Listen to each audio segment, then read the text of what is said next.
Hello, what's up? Welcome to episode number 150 of the Savvy Social Podcast. This show is brought to you by Fan Booster by Traject, which is the world's most complete social media management tool. And it's my tool of choice when it comes to scheduling, managing, and especially reporting on social media. Try them out for yourself for free by clicking the link in the show notes or in the description of this video. I'm super excited for today's guest. Before we dive into this juicy conversation, I want to remind you that our theme for the month in the Savvy Social School is all about mindful marketing. We're kind of going the opposite direction about the hustle culture of doing all of the things and really tuning into what works for you. So if you want to get a really great foundational strategy to what works for you on social media, head on over to our free course. You can find it by going to OnlineDrea.com/free, and it gives you a strong framework and one that is customizable to your needs as a coach, consultant, service provider, or online business owner. So check that out for yourself for free. It's a really good example of what's available in the school. Now today, I'm super excited because we have Kristen Westcott on the show. She is a business growth and systems strategist who has really spent the last decade in legal and educational fields supporting leaders and students in the areas of global setting, productivity, and project management.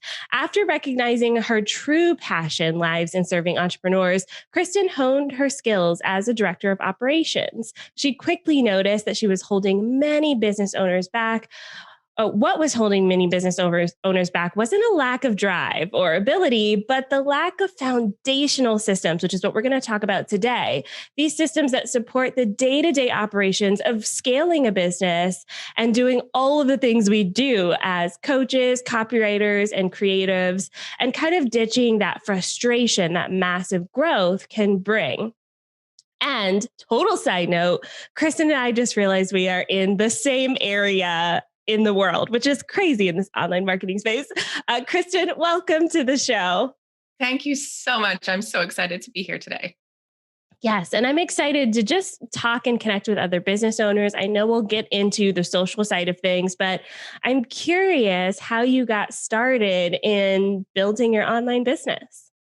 Well, it's been quite a journey. It started, I guess, back after I had my second daughter and I was having some postpartum health issues. Whenever you start to Google things, Google targets you with ads. And so I ended up actually getting into the health coaching space in the online industry. And that was my very first kind of introduction to this whole new world that I had no idea had existed prior to that. And for various reasons, that didn't end up being my big passion of what I was really, kind of built to do. And I ended up spending more time in the Facebook groups, supporting the other coaches in growing their businesses and figuring out what was coming next and their customer journey and, all of the kind of pieces that you don't realize you have to know when you actually want to grow a business, from your passion. And from there, I had to stop and think of what? I have no clients. Why do I have no clients? Oh, because I'm not marketing myself. I'm spending all of my time building everybody else's business. And that's when I realized something just kind of clicked, all these things I'd been doing in corporate, all of the stuff that had been leading up to that. And then now this introduction to the online space, this is where it all merged and all came together.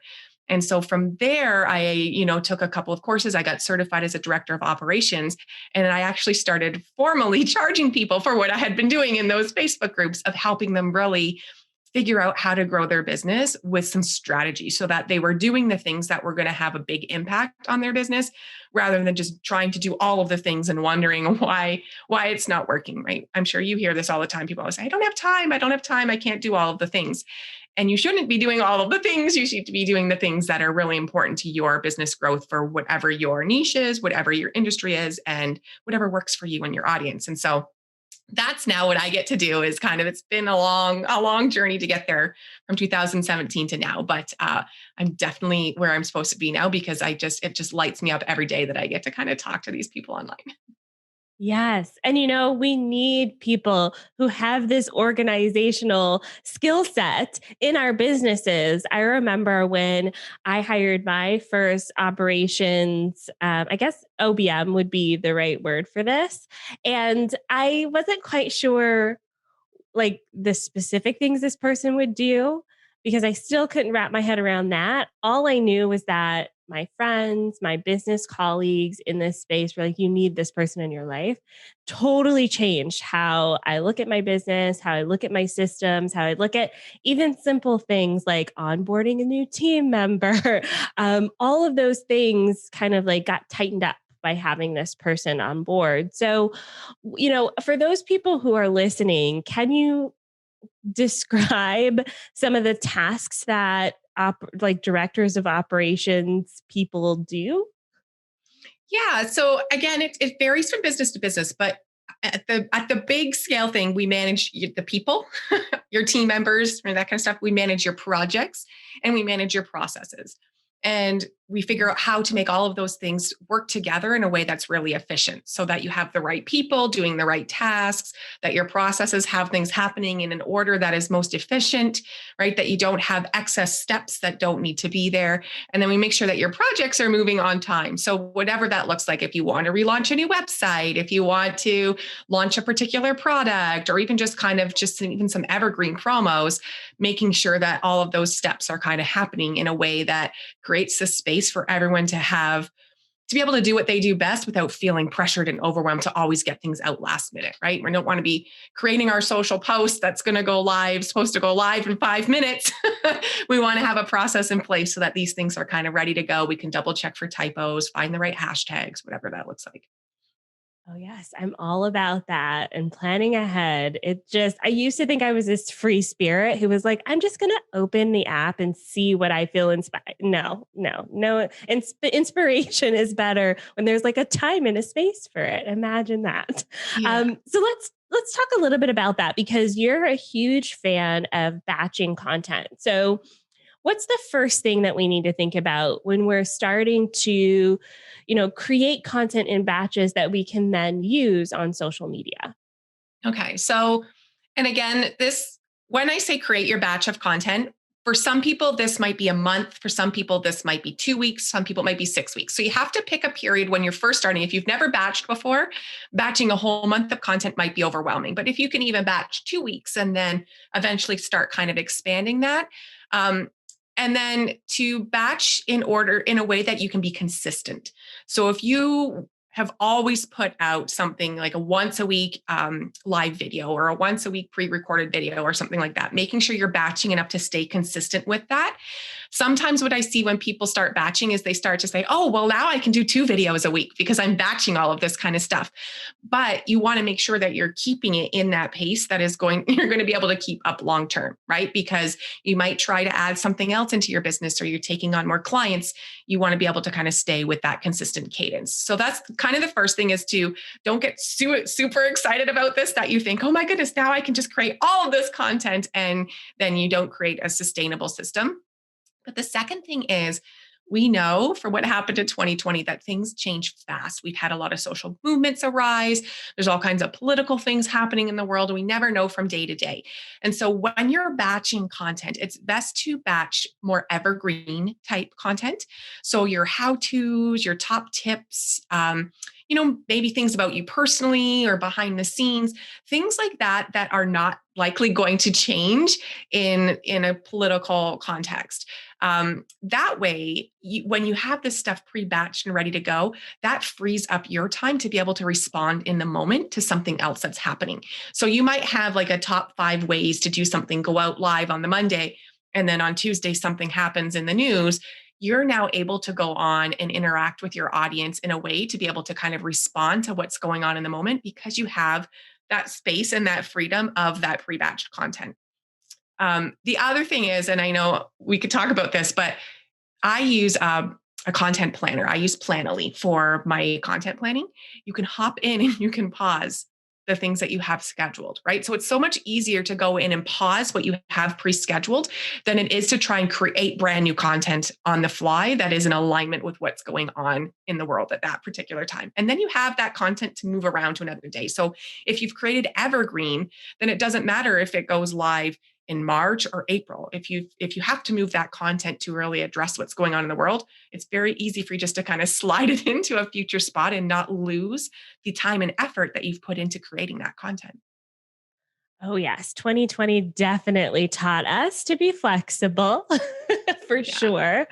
And I love that you use Planoly. We are a huge fan of Planoly here at my company, both for our clients, because you get to see the grid and see how everything's laid out on Instagram, but also for our students in the school who like using that tool as well. So I will put my link in the show notes for Planoly for those of you who want to try it out.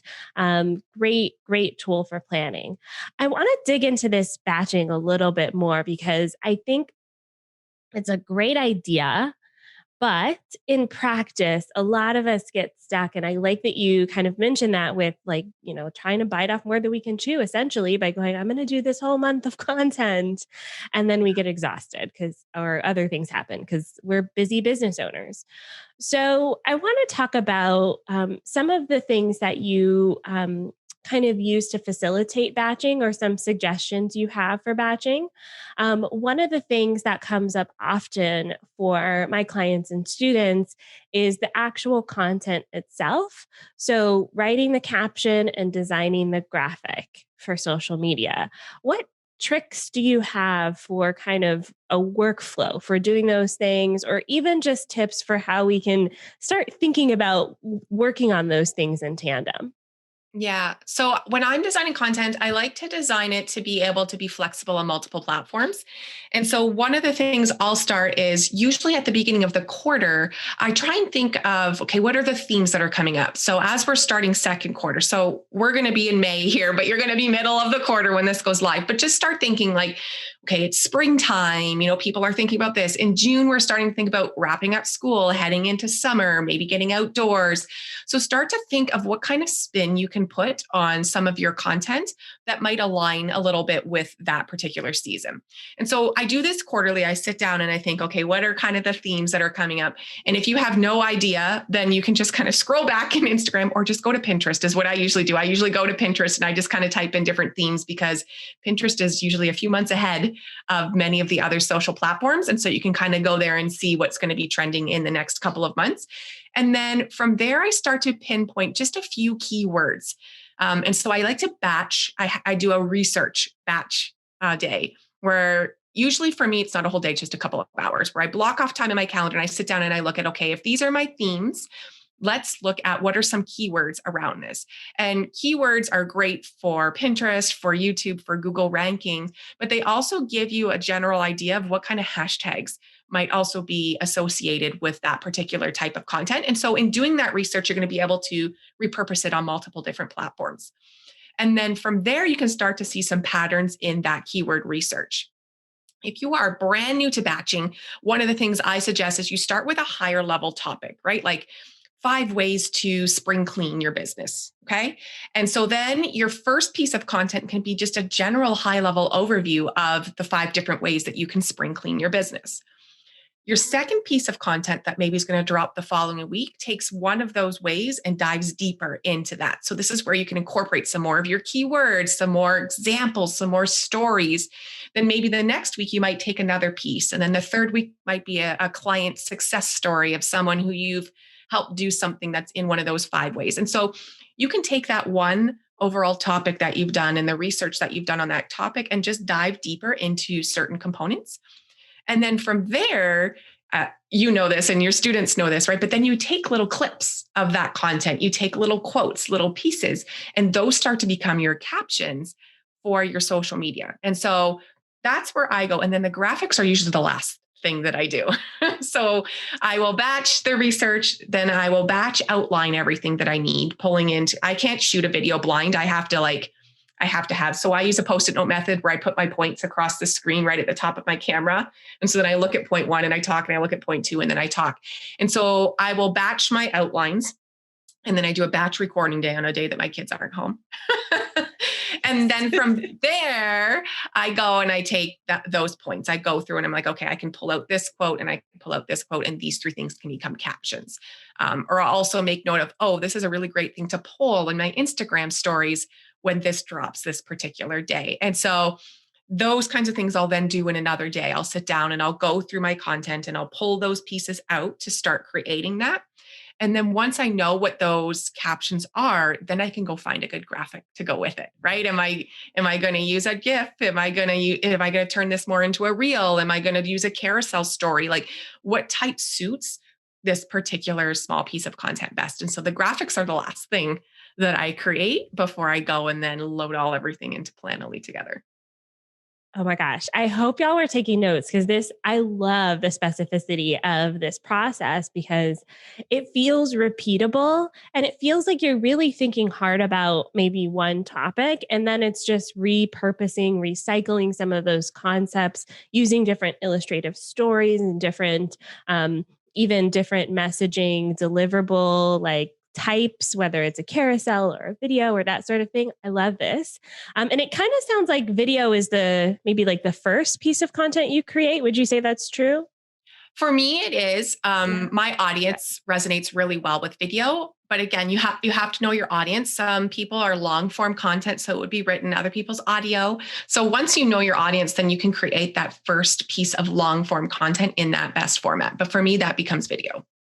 Okay, great. I love that. I love that because I think it really taps into what's working well on social media right now as well, which is video content, but then you're repurposing it into other formats as well, which is just a beautiful thing.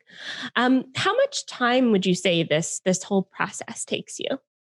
If you cut it up, again, it depends if you're batching 2 weeks versus if you're batching a month or whatever. But like I said, I do about 2 hours of research at the beginning of the quarter, right? So that's once for the quarter that I sit down and I do that research on those topics. And then each month that I'm sitting down to batch, it takes me probably about 2 hours to outline things from that research for 4 pieces of content.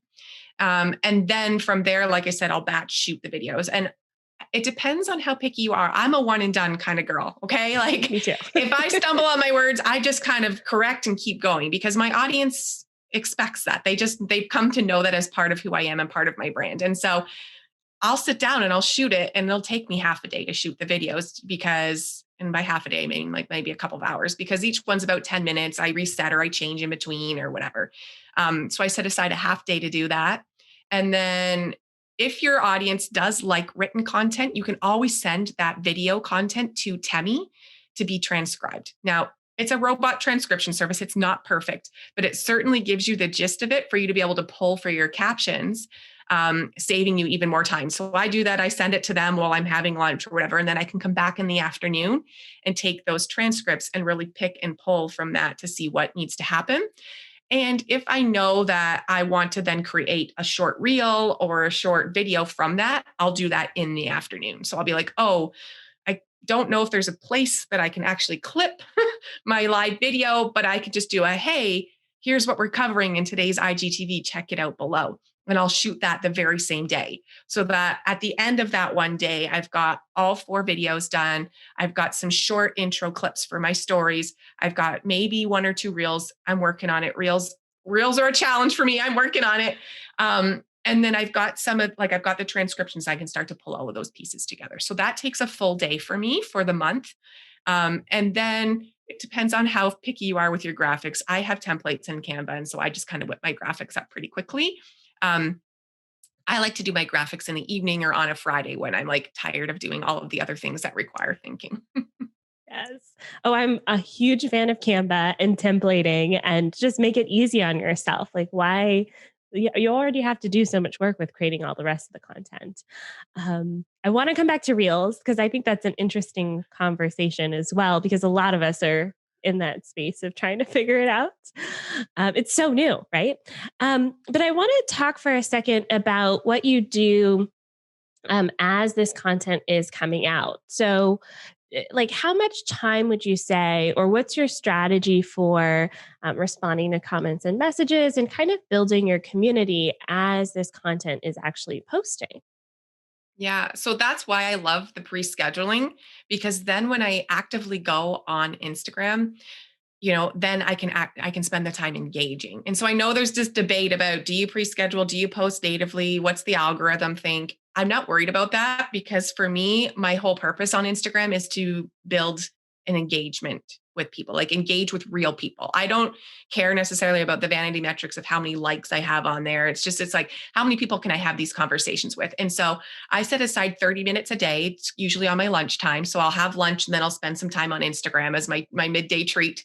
And I sit down, and because my content's been pre-posted, I get to go on and just actively engage with people. And if my content doesn't have a whole lot of stuff happening, then I go and engage on other people's content, or I comment on other people's story, or watch other people's reels and leave messages for them, which then usually they respond back to you in the DMs or something like that. And I can start a real conversation. And so I block 30 minutes a day for that. Like I said, around my lunchtime, to give myself a bit of a break.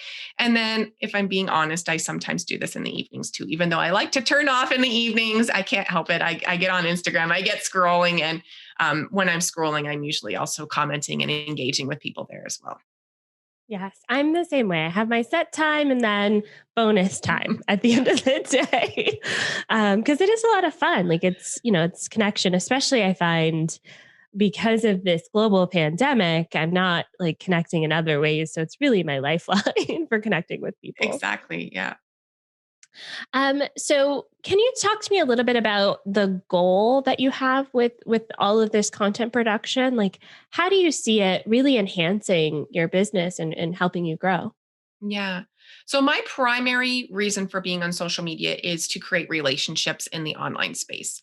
It's not the same as brick and mortar where you have your customers come in and you can physically greet them and talk with them and have those kinds of conversations about what it is they're looking for. In the online space, we have to find a way to really create real relationships. And so that's my primary goal for Instagram. And so I know everybody's got their own goal, but that's mine. And so my goal is to get people to have a real conversation with me in the DMs. I love the audio app in the DMs because then I can hear their voice and they can hear my voice. And it starts to create more of that I actually know you from this person who just is like this little head with a comment beside it on my screen.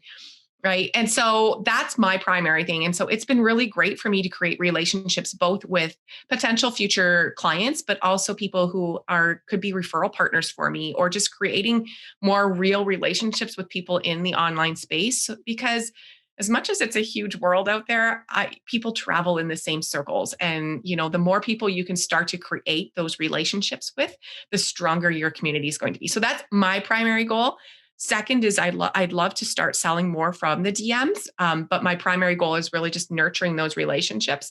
And I guess the third piece for me would be to start establishing myself as the expert in the area, which is why the consistent content, because you never know when new people are going to be following you. They need to see that you know what you're talking about in relation to what the new things are, what's happening right now, right? The online space changes really fast. So those are my top three goals: relationships, sales, and then building myself as an expert. Yes, I love that. And I love the clarity on your goals. And I find that for those of you listening, get inspiration from these goals, because sometimes if we just go to the Instagram app or whatever our platform of choice is and we go, I want to make all of the money tomorrow, we're going to feel disappointed by the outcome, because that's a really hard thing to do.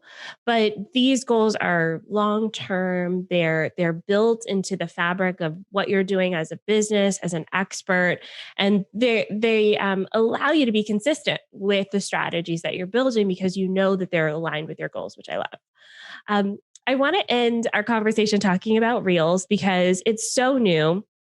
Obviously, it's an echo of TikTok, and even now YouTube has Shorts, and other platforms are coming out with this style of content. How are you finding it? How are you liking it? Well, to be honest, when they first came out and all it was the pointy ones and the dancing, I'm thinking, oh my God, I'm old, right? Like, I don't get this. I don't like this. I got to be old now. Like, I'm way out of touch with today's generation. But now I'm starting to see different types of reels come out, right? Where it's small, like sound bites of content and clips. And so I'm liking them a little bit more now. Now it's trying to figure out, how can I say anything in 15 to 30 seconds? Because I am a long-winded talker. So that's my challenge right now. Oh my gosh. Like, I felt that way when I logged onto TikTok for the first time, because it just starts playing something and I was like, oh my God, I cannot do this. So I like closed it, didn't open it for a few months and then came back to the app. And now I really enjoy it. But I did have that feeling where, I'm 31. So I wouldn't say that I'm old per se. I definitely don't feel old until you go on TikTok and you go, oh, I'm ancient. Yeah. So I'm 37, so a couple years ahead of you, but I was like, wow, I never thought I was this disconnected with today's youth. But oh my goodness, like this, I feel old when I'm not liking the pointy things. I was like, oh, Yes. I'm like the grandma of Instagram, I guess. The grandma of Instagram. I love that. But you know what? I love that you found your space with using these tools and that you didn't let that excuse of, I saw people pointing and dancing and you knew that wasn't for you, but you still found a way to use the tool to really show up in that space. And it'll be interesting to see how they further develop Instagram Reels as time goes on. I think there's a lot of space there, in comparing it with TikTok. I've probably said this before on this podcast, but the TikTok experience, like you can tell Instagram Reels is just trying to be TikTok and it's really not there yet. The in-app editing is better. The discoverability is better. Just how people use it's like less glitchy. There's a lot of things to improve, but I'm so excited for that new feature. And I'm glad that you're kind of playing around with it. Okay.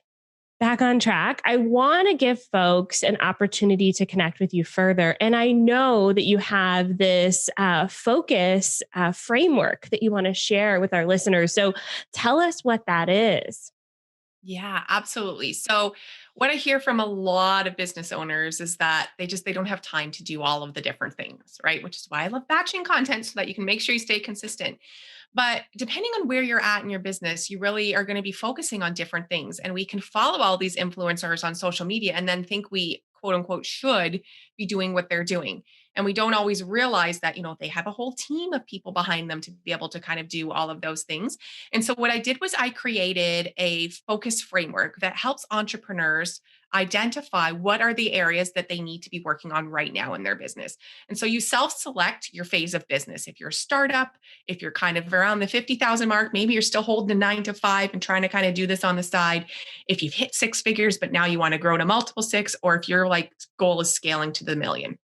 And so you self-identify from those 4 phases, and then you get a PDF that breaks down what you need to be looking at in terms of strategy, a couple tips on what strategy things you should be looking at, a couple things that talk about how you might need to be structuring your business or your days, a couple things that talk about your systems, like what systems you might be growing into right now, and then looking at what areas of support you might be looking at. Like now might be the time to look at a virtual assistant. Now might be the time to be looking at, hiring a coach or something for this next level or this next phase of your business. And so sometimes we can get really caught up in taking courses or doing things that we're not quite ready for yet. And then that's when we start to feel really overwhelmed. And so this helps you really dial back and focus on what it is you need to be doing to grow at your particular phase of business. And so I'm super, super excited to be putting that one out there. Oh my gosh, you guys have to check this out. This sounds like such a valuable resource because so many of you are in so many different stages of business, and this will help you focus on where you are now so that you can grow to where you want to be. The link to that will be in the description and in the show notes. You can find all of the things we talked about today at OnlineDrea/150. And that's where you'll find this focused framework resource for you. Kristen, thank you so much for being on the show. This was such a great conversation. Yeah, thank you so much for having me. Anytime I can talk about organization and back-end business, I'm all there. I love it. And for those of you listening to the show, I do want to remind you to subscribe, follow, rate, and review, especially on Apple Podcasts. We have been trying to maintain our top 100 spot in the marketing category, especially in the US and Canada. And we need your support to do that. We were there all of 2020 and we want to stay there for 2021. So head on over if you haven't already, leave us a little review, tell us what you think about the show. We truly appreciate it. And stay tuned because next week I'm talking all about marketing messaging, and I'm going to give you one of my favorite tools for creating messaging on social media so that you can actually write those captions a little bit faster as you're sitting down to batch your content. So stay tuned for that episode next week. I will see you then. Bye for now.